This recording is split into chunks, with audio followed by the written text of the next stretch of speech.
Hi hello friends, welcome to my channel. Friends, ఎవరైనా మన ఛానల్ని ఫస్ట్ టైం చూస్తున్నట్లయితే తప్పకుండా సబ్స్క్రైబ్ చేసి వీడియో నచ్చితే తప్పకుండా లైక్ చేయండి.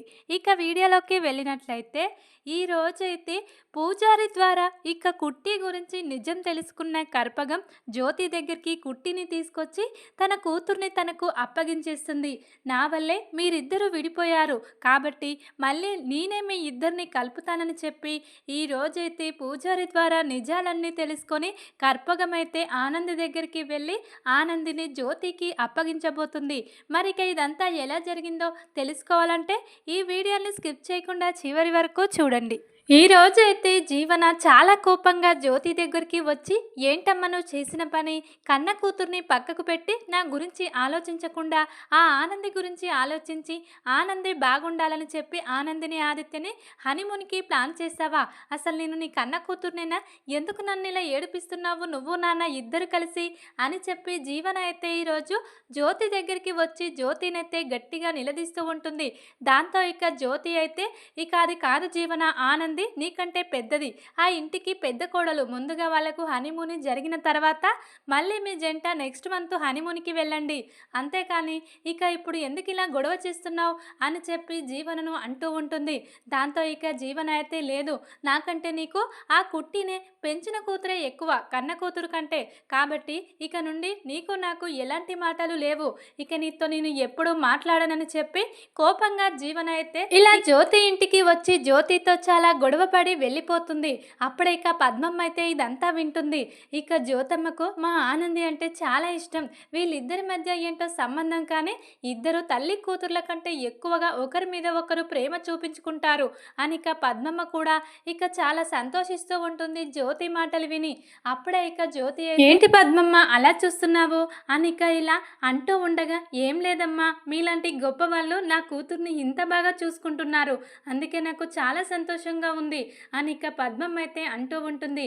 ఇక అప్పుడే జ్యోతి అయితే, జీవన మాటలు అన్నీ వినేసావా? అది చిన్నపిల్ల, దానికి ఏం తెలియదు, అవన్నీ నువ్వు పట్టించుకోవద్దు, ఇక నాకు ఎప్పుడేం చేయాలో బాగా తెలుసు. ముందుగా ఆనందికి ముద్దు ముచ్చట్లు అన్నీ కంప్లీట్ అయి ఆనంది కడుపులో ఒక బాబు కానీ ఇక ఒక పాప కానీ పుట్టిన తర్వాత ఇక జీవన గురించి ఆలోచిద్దాం. ఎంతైనా ఇక ఆనంది ఆదిత్య పెద్దవాళ్ళు కదా, వాళ్ళకు ముందుగా పిల్లలు పుట్టాలని చెప్పి నేను ఈ ప్లాన్ చేసి వాళ్ళను హనీమూన్ పంపిస్తున్నాను, నేను చేసింది తప్ప పద్మమ్మ అని ఇక జ్యోతి అంటూ ఉండగా, అప్పుడే ఇక పద్మమ్మ అయితే, లేదు లాయరమ్మ, మీరు ఏది చేసినా మీరు చదువుకున్న వాళ్ళు కాబట్టి బాగా ఆలోచించే నిర్ణయం తీసుకుంటారు, మీలాగా మేము అలా ఆలోచించలేము కదా అని చెప్పి పద్మమ్మ అయితే ఈరోజు తన కూతురు మీద ఇక జ్యోతి చూపిస్తున్న ప్రేమకైతే చాలా సంతోషిస్తూ ఉంటుంది. ఇక ఇంతలోనే పద్మమ్మ సింహాద్రి దగ్గరికి వచ్చి ఇలా అంటూ ఉంటుంది, నాకు మీరు ఒక మాట ఇవ్వాలి, మనం ఆనంది తల్లిదండ్రులు ఎవరో కనుక్కోవాలి, లేకుంటే ఇక మన కూతుర్ని నోటికొచ్చినట్టు ఆ ఇందమ్మ జీవన అనాథని మాట్లాడుతూ ఇక నా కూతుర్ని బ్రతుకు హేళన చేసి మాట్లాడుతున్నారు, అది నాకు నచ్చట్లేదు. ఆనంది చాలా గొప్పగా బ్రతుకుతుంది, కానీ తల్లిదండ్రులు తన కన్న వాళ్ళు ఎవరో తెలియదు కాబట్టి ఇందులోనే తను చాలా అవమానపడవలసి వస్తుంది, మనం వాళ్ళు ఎక్కడున్నా వెతికి తీసుకురావాలండి అని ఇక పద్మమ్మ అయితే సింహాద్రితో అంటూ ఉంటుంది. అప్పుడే ఇక సింహాద్రి అయితే పద్మమ్మతో ఇలా అంటూ ఉంటాడు, అది మనం అనుకుంటే జరగదు పద్దాలు, ఆ దేవుడు రాసిపెట్టి ఉండాలి, ఎప్పుడు ఎవరిని కలపాలనేది అంతా దేవుడి చేతిలో ఉంటుంది. ఇక ఆనంది పుట్టుక గురించి ఆనంది తల్లిదండ్రుల గురించి తెలియాలంటే ఇంకా ఎన్ని రోజులు పడుతుందో, అవన్నీ కూడా ఇక దేవుడి ఇష్టంతో చేయాల్సిన పనులు, మనం ఏం చెయ్యలేము. ఇక ఆనందిని మనం కావాలనుకోలేదు, మన దగ్గరికి ఎలా వచ్చిందో మనకు తెలియదు, జ్యోతమ్మ కానుండి మన దగ్గరికి వచ్చింది, మనకంటే ముందుగా అసలు ఆ అమ్మాయి ఎక్కడ పెరిగిందో, వాళ్ళ కన్న వాళ్ళు ఎవరో, అవన్నీ విషయాలు మనకు తెలియాలంటే ఇక చాలా కష్టమని చెప్పి సింహాద్రి అంటూ ఉంటాడు.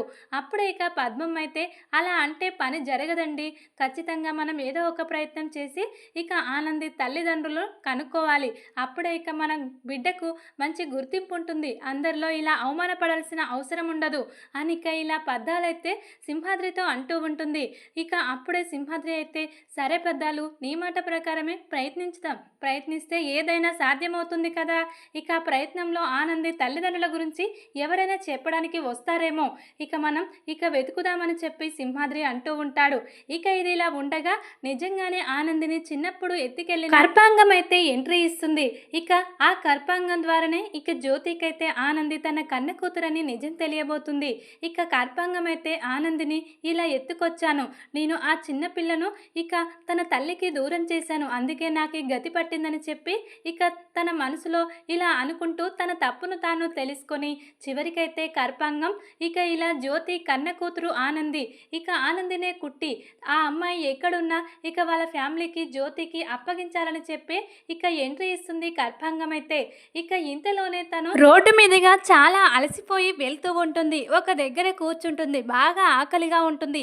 పక్కన గుడి కనిపిస్తుంది, ఇక్కడికి వెళ్తే కనీసం ప్రసాదమైనా దొరుకుతుందని చెప్పి కర్పాంగం అయితే గుడి దగ్గర అడుక్కోవడానికి వెళ్తుంది. కానీ అక్కడ ఉన్న మిగతా వాళ్ళు మాత్రం ఈ ఏరియా వాళ్ళే అక్కడ అడుక్కోవాలని చెప్పి తనని ఘోరంగా అవమానించి గెంటేస్తారు. దాంతో అప్పుడే గుడికి వస్తున్న ఆనంది ఆదిత్య అయితే పెద్దావిడను అలా గెంటేస్తున్నారేంటి అని చెప్పి ఆనంది అయితే కర్పాంగం ఇలా తన సంచి కింద పడిపోవడంతో కర్పాంగం సంచి తీసుకెళ్ళి తనకు అప్పగించేస్తుంది. కానీ ఆనంది కర్పాంగం ముఖం చూడదు. కానీ ఇంతలోనే పూజారి అయితే, అమ్మ ఆనంది ఎక్కడికి వెళ్ళావు, పూజ కంప్లీట్ అయిందని చెప్పి కుట్టి అని పిలుస్తూ ఉంటాడు. ఆ మాట వినగానే కర్పాంగానికైతే, కుట్టినా అంటే నేను ఆ రోజు ఎత్తుకొచ్చిన అమ్మాయి ఈ కుట్టినేనా, జ్యోతి సూర్య కూతురు అని ఒక్కసారిగా షాక్ అవుతుంది కర్పాంగం అయితే. వెంటనే ఈ అమ్మాయి ఎక్కడికి వెళ్ళింది అని కుట్టినే వెతుక్కుంటూ వస్తూ ఉంటుంది. ఇంతలోనే కుట్టి అయితే దేవుణ్ణి ఇలా పూజిస్తూ ఉంటుంది. దూరంగా కర్పాంగం కుట్టిని చూస్తుంది. ఈ అమ్మాయి గురించి ఎలాగైనా సూర్యకు జ్యోతికి చెప్పాలి, అసలు ఈ కుట్టి ఎక్కడుంటుంది, నిజంగానే వాళ్ళ తల్లిదండ్రుల దగ్గరనే పెరుగుతుందా, లేకుంటే వాళ్ళ తల్లిదండ్రులు ఎవరో తెలియక ఇబ్బంది పడుతుందా, ఎలాగైనా కుట్టి గురించి అన్ని నిజాలు తెలుసుకొని వాళ్ళ తల్లిదండ్రులకు అప్పగించాలి. నేనే పాపం తల్లి కూతురులను విడదీశాను, అందుకే దేవుడు నాకు ఇలా శాపం ఇచ్చాడు, చివరికి ఇలా అడుక్కోవడానికి కూడా నేను పనికి రాకుండా అయ్యాను అని చెప్పి తన తప్పును తాను తెలుసుకొని కర్పాంగం అయితే ఈరోజు ఎలాగైనా కుట్టి గురించి నిజాలు తెలుసుకొని కుట్టిని జ్యోతికి అప్పగించాలని చాలా ప్రయత్నాలు చేస్తుంది. ఇప్పుడు నేను వెళ్తే నన్ను ఖచ్చితంగా కుట్టి గుర్తుపడుతుంది, ఎందుకంటే కుట్టి నేను ఎత్తుకెళ్ళడం చూసింది. కుట్టి చిన్నప్పటి నుండి చాలా తెలివైనది, నా ఫేస్ ఖచ్చితంగా గుర్తుపడుతుంది. నా మీద కోపంతో ఏమైనా చేస్తుంది. కుట్టికి ఇప్పుడు నేను కనిపించకపోవడమే బెటర్ అని చెప్పి ఇలా మొత్తం కూడా ముఖం నిండా ఇలా మాస్క్ కప్పుకుంటుంది.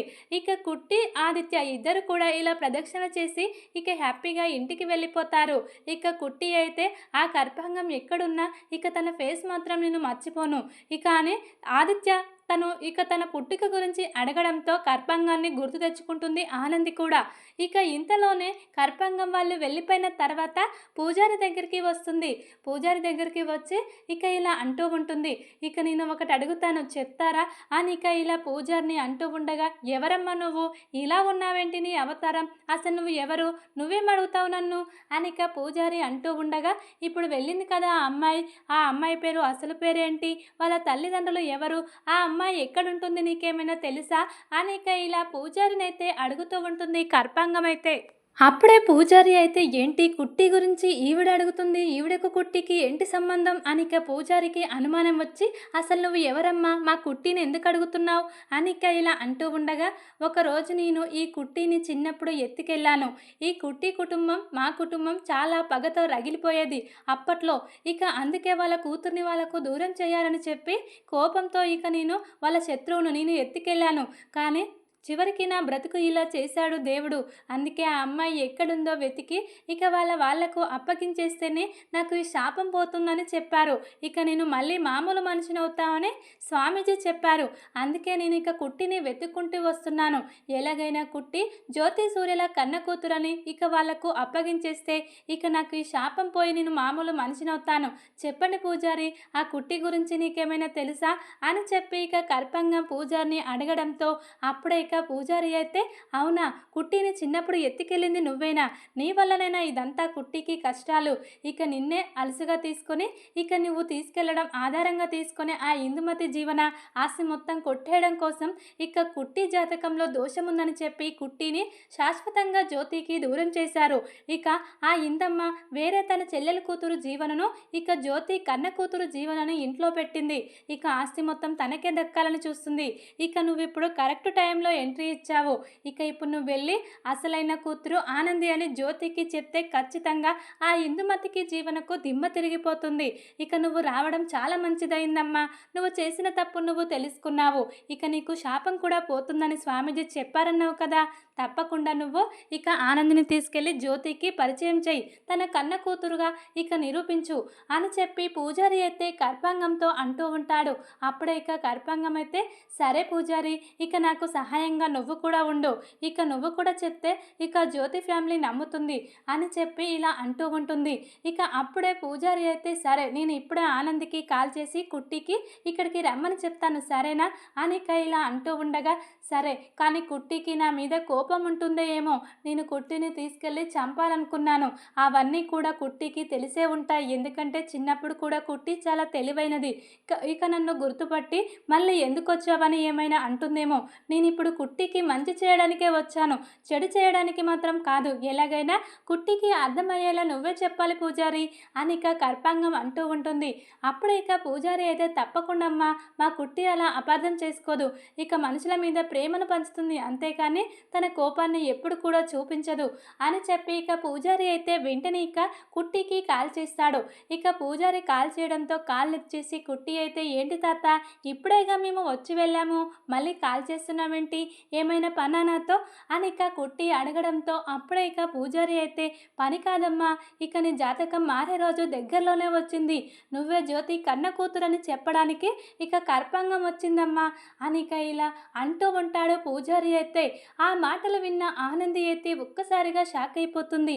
ఏంటి తాత నువ్వు అనేది, నన్ను చిన్నప్పుడు ఎత్తుకెళ్ళిన మా శత్రువు కర్పాంగం నీకు కనిపించిందా, తనకి నేనే జ్యోతి కన్న కూతురని నిరూపించడానికి వచ్చిందా అని చెప్పి ఆనంది షాక్ అవుతుంది. అవునమ్మా, కావాలంటే ఇక నువ్వు ఒకసారి గుడికిరా, ఇక ఆవిడను నీకు చూపిస్తాను, ఇక చూసిన తర్వాత ఇక నువ్వే ఆశ్చర్యపోతావు అని ఇక పూజారి అయితే అంటూ ఉంటాడు.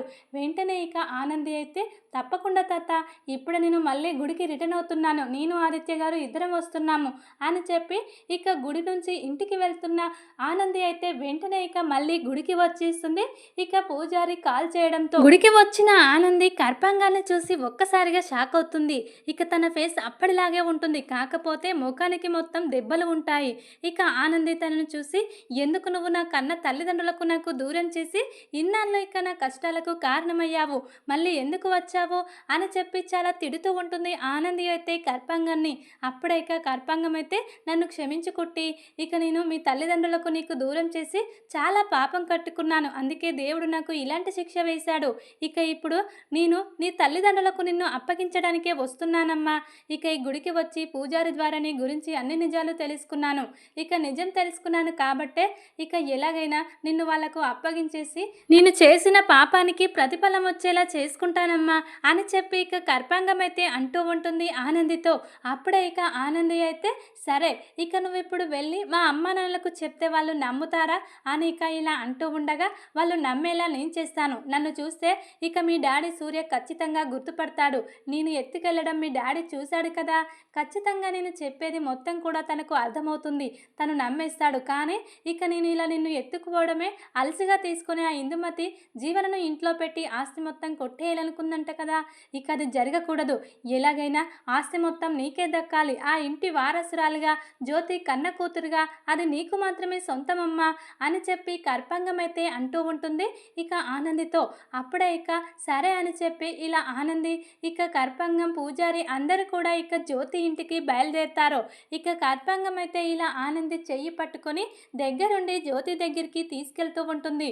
ఇక ఇలా వీళ్ళిద్దరూ కలిసి రావడం చూసి ఇక ఇంట్లో వాళ్ళందరూ కూడా జ్యోతి, సూర్య ఇందుమతి అందరూ కూడా షాక్ అవుతారు. ఇక కర్పంగాన్ని గుర్తుపట్టిన సూర్య అయితే, ఎందుకొచ్చావు? ఇక నా కూతుర్ని నాకు కొన్నాళ్ళు దూరం చేశావు. ఆ దేవుడి దయ వల్ల మళ్ళీ నా కూతురు నాకు దక్కింది. ఇక సేఫ్‌గా ఉంది నా జీవన. మళ్ళీ ఎందుకొచ్చావు నువ్వు? అని ఇక ఇలా కోపంగా సూర్య అయితే అంటూ ఉంటాడు కర్పాంగాన్ని. అప్పుడే ఇక కర్పాంగం అయితే, ఇక నేను చేసిన తప్పుకు ప్రతిఫలంగా మీ కన్న కూతుర్ని మీకు అప్పగించడానికే వచ్చాను. మీరు అనుకున్న ఇక జీవన మీ కన్న కూతురు కాదు. ఇందుమతి జీవన నాటకాలాడుతున్నారు ఆస్తి కోసం. అసలైన మీ కన్న కూతురు ఈ ఆనందినే కుట్టి నేను ఎత్తుకెళ్ళింది కూడా ఈ అమ్మాయినే. ఈ అమ్మాయి ఇక ఇలా ఎత్తుకెళ్ళగానే ఇక నా కానుండి మల్లికమ్మ తీసుకెళ్ళింది. తనను ఇక మీరు చంపేశారని తెలుసుకున్నాను. కానీ కుట్టి తప్పించుకుందని తెలుసుకొని తన జాడను తెలుసుకొని ఇక ఎలాగైనా మీకు అప్పగించాలి. ఇక తన్ను ఎత్తుకెళ్ళి ఇలా మీకు దూరం చేయడం వల్ల ఈరోజు నాకు ఈ పరిస్థితి వచ్చింది. అందుకే నేను చేసిన తప్పును తెలుసుకొనే ఇక మీ కూతుర్ని మీకు అప్పగించడానికే వచ్చాను అని చెప్పి ఇక కర్పాంగం అయితే జ్యోతి సూర్యులకు సారీ చెప్పి ఆనందిని ఇక జ్యోతి సూర్యుల చేతులకు ఇలా ఇస్తూ ఉంటుంది. మీ కన్న కూతుర్ని మీకు అప్పగించాను. ఇక నేను ఎత్తుకెళ్ళిన మీ కూతురే ఈ కూతురే అని చెప్పి ఇలా అంటూ ఉంటుంది. కర్పాంగం మాటలు విన్న జ్యోతి సూర్య అయితే ఒక్కసారిగా షాక్ అవుతారు. ఏంటి నువ్వు మాట్లాడేది? ఇక నువ్వు ఎత్తుకెళ్ళింది ఆనందినే మా కన్న కూతురా? ఇక ఇందుమతి జీవన ఇద్దరు కూడా ఇంత డ్రామాలాడుతున్నారా ఆస్తి కోసం అని ఇక నిజం తెలుసుకొని వాళ్ళైతే ఇక చాలా కోపంతో రగిలిపోతూ ఉంటారు. ఇక కర్పాంగం అయితే జ్యోతి సూర్య ఇద్దరు కాళ్ళ మీద పడి క్షమాపణ అడుగుతుంది. నన్ను క్షమించండి. ఇక నేను చేసిన తప్పు వల్ల ఇన్నాళ్ళు మీ కూతురు మీకు దూరం అయ్యింది. ఇక కన్న ప్రేమను దూరం చేశాను అని చెప్పి ఇలా చాలా ఏడుస్తూ ఉంటుంది వాళ్ళ కాళ్ళ మీద పడి. ఇక అప్పుడే ఆనంది కూడా చాలా సంతోషంగా జ్యోతిని హగ్ చేసుకొని ఇక ఏడుస్తూ ఉంటుంది. ఇక ఈ విధంగానైతే ఈ కర్పాంగం ద్వారా ఆనంది జ్యోతి కన్న కూతురు అనే నిజం సూర్యకు జ్యోతికి తెలిసిపోయింది. ఇక నిజం తెలుసుకున్న ఇందుమతి జీవనకైతే దిమ్మ తిరిగిపోతుంది. ఏంటి మధ్యలో ఈ కర్పాంగం ఎంట్రీ ఇచ్చి ఇక అసలైన కూతురు ఆనంది అని చెప్పడం ఏంటి? ఇక ఆస్తులు దక్కముందు మా ప్లాన్ మొత్తం వేస్ట్ అయిపోయింది. ఇక ఈ కర్పాంగం వచ్చి నిజం మొత్తం బయట పెట్టింది. ఈ కుట్టి చాలా తెలివిగా తప్పించుకొని మళ్ళీ తన కన్న వాళ్లకు దగ్గరయ్యింది. తన ఆస్తి తను దక్కించుకుంది. ఈ చివరికి కుట్టి ఇంటి వారసురాలని అందరూ తెలుసుకున్నారు. ఇక నేను జీవన ఇప్పుడు ఏం చేయాలి అని ఇక ఇందుమతికైతే ఈరోజు కర్పాంగం ఇచ్చిన షాక్ అయితే దిమ్మ తిరిగిపోతుంది. వెంటనే ఇక జీవనకు కాల్ చేస్తుంది. జీవన ఇక్కడ చాలా ప్రమాదమే జరిగిపోయిందే. ఇక ఈ ఇంటి వారసురాలు ఆనంది అని ఇక తను చిన్నప్పుడు ఎత్తుకెళ్ళిన కర్పాంగం వచ్చి జ్యోతి సూర్యులకు చెప్పేసింది. ఇక అసలైన కన్న తల్లిదండ్రులు ఆనందికి మీ అమ్మ జ్యోతి సూర్యలే అని చెప్పి ఇక ఇందుమతి అయితే అంటూ ఉంటుంది జీవనతో. జీవనకు ఇక ఆనంది జ్యోతి కన్న కూతురు అనే నిజం తెలియదు. ఇందుమతికి మాత్రమే తెలుసు. కాబట్టి ఈ రోజైతే ఇందుమతి మళ్ళీ జీవనకు నిజం చెప్పేస్తుంది. ఇక ఇందుమతికి ఇంతకు ముందే తెలుసు అనే నిజం ఇక జీవనకు తెలియదు కదా. ఇందుమతినైతే గుడ్డిగా నమ్మేస్తుంది జీవన అయితే. ఈ రోజైతే జీవనకు ఆనంది జ్యోతి కన్న కూతురు అనే నిజం తెలిసింది కాబట్టి ఇక అందుకనే ఆనందికి ఇక మా అమ్మ జ్యోతి అంటే అంత ప్రేమ, మా అమ్మకు కూడా ఇక ఆనంది అంటే చాలా ప్రేమ, నాకంటే ఎక్కువగా ఆనందినే చూసుకునేది. వీళ్ళిద్దరూ ఇలా ఇక తెలియకపోయినా వీళ్ళిద్దరి మధ్య ఉన్న రక్త సంబంధం వల్ల వీళ్ళు ఒకరి మీద ఒకరు ప్రేమను ఇలా చూపించుకుంటున్నారా అని చెప్పి జీవనకైతే అర్థమైపోతుంది. ఇక నిజం తెలుసుకున్న సునంద ఫ్యామిలీ కూడా చాలా సంతోషిస్తూ ఉంటుంది. అందుకే జ్యోతి ప్రవర్తనలాగే ఆనంది ప్రవర్తన ఉండేది, అచ్చం జ్యోతిలాగే ఉంటుందని సునంద చాలాసార్లు చెప్పింది కదా. ఇక అదే నిజమైంది. తను చిన్నప్పుడు ఎత్తుకెళ్ళిన ఆవిడ వచ్చి నిజమేంటో నిరూపించి అందరి కళ్ళు తెరిపించింది. చివరికి ఆనందికి న్యాయం చేసింది. ఇన్నాళ్ళు ఆనంది పడ్డ కష్టాలకు కారణం ఆ కర్పాంగమే. మళ్ళీ చివరికి ఆనంది కష్టాలను పోగొట్టడానికి దేవుడు ఆ కర్పాంగాన్ని మళ్ళీ ఎంట్రీ ఇచ్చేలా చేసి చివరికి ఆనంది జీవితంలో సంతోషాలు కురిపించాడు అని చెప్పి పద్మమ్మ ఫ్యామిలీ, జ్యోతి ఫ్యామిలీ, సునంద ఫ్యామిలీ అయితే ఈరోజు చాలా సంతోషంగా ఉండబోతున్నారు. ఇక అలిఖ్య, జీవన, ఇందుమతి ముగ్గురు తప్ప ఇక ఆనంది సంతోషాన్ని కోరుకునే వాళ్ళే కదా అందరూ కూడా చాలా సంతోషంగా ఉంటారు. ఇక శ్రీను కూడా అమ్మాడి జ్యోతి కన్న కూతురు అనే నిజం తెలుసుకొని చాలా సంతోషిస్తాడు. ఇక అలిఖ్య మాత్రం ఇంకా ఆనందికి ఇంకా పవర్ ఎక్కువ వచ్చింది. ఎందుకంటే లాయర్ జ్యోతి కూతురని ఇంకా ఎక్స్ట్రాలు ఎక్కువ చేస్తుంది. ఇక ఎలాగైనా నా ఆదిని నేను దక్కించుకోవాలనుకున్నాను, కానీ చివరికి ఆనంది ఇలాంటి ట్విస్ట్ ఇచ్చింది. ఇక జీవన పని అయిపోయినట్టే. జీవనకు అత్తారింట్లో పుట్టింట్లో ఎలాంటి గౌరవం లేదు. జీవన చెప్పింది మొత్తం అబద్ధమే. ఆనంది ప్రేమతోనే ఇక ఆదిత్య మనసును గెలుచుకుంది, ఆస్తి కోసం కాదు అని ఇక అలిఖ్యకు తెలుసుకొని అలిఖ్య కూడా బుద్ధి తెచ్చుకొని శ్రీనుతో బుద్ధిగా కాపురం చేసుకుంటుంది దీంతో అనిపిస్తుంది. చూద్దాం మరిక తర్వాత ఏం జరగబోతుందనేది. వీడియో కనుక మీకు నచ్చినట్లయితే లైక్ చేసి సబ్స్క్రైబ్ చేసుకోండి friends. Thank you for watching.